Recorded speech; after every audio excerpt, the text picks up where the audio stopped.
তুলে আমাকে কী করতে হবে? বডি দিয়ে শিট পুল করে তারপরে কী করতে হবে, তাই না? ওয়েট।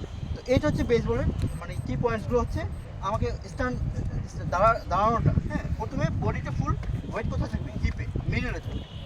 মানে আমি যে কি মানে পাওয়ার কম ইউজ করে, হাতে শক্তি কম ইউজ করে কী করবো, বডি ওয়েট দিয়ে কী করবো, ফুল পাওয়ার দেবো।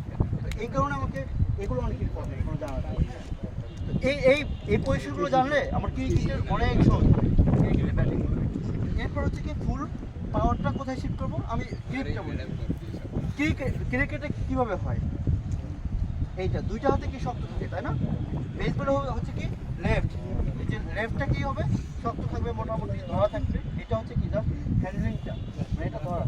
আর এটা দিয়ে পাওয়ার দেবে, রাইট হ্যান্ড দিয়ে কী হবে, এটা দিয়ে পাওয়ার। এই কারণে এটা লুজ থাকবে, লুজ। এই হাতটা কী হবে, লুজ থাকবে, একদম শিওর লুজ।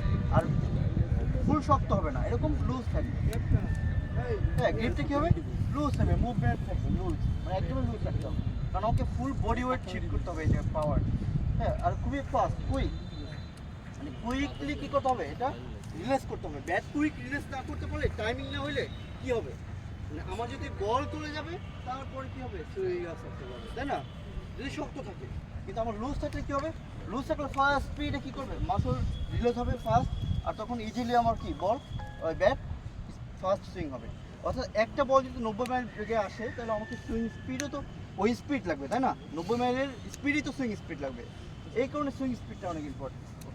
এরপর হচ্ছে আমি করলাম, ক্লিপ করলাম, ব্যাট থাকবে কোথায়, এই যে খোপা থাকে মেয়েদের, বা এই এখানে উপরে থাকবে, হ্যাঁ, কাঁধের উপরে থাকবে। আর হচ্ছে আমার ফুল যখন দাঁড়াবো স্টার্টিং পজিশন, তখন বডি ওয়েটটা শিফট করবো কোথায়, একদম রাইটে।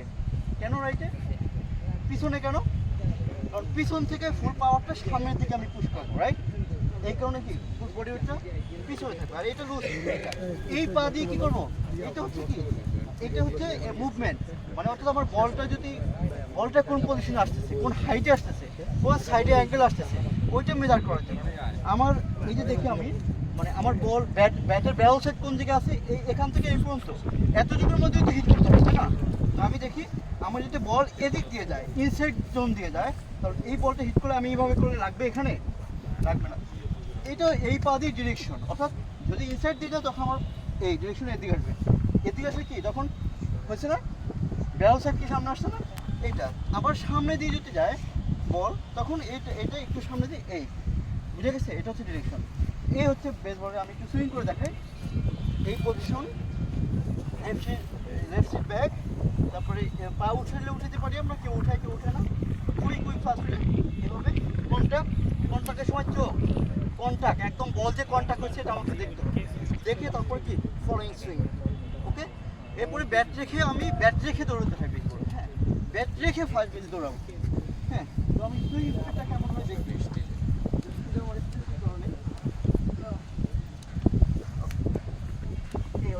এই যে লুজ থাকবে, লুজ, হ্যাঁ, দেখতেছি যে পিকচার বড় আসতেছে, না উঠতেছে,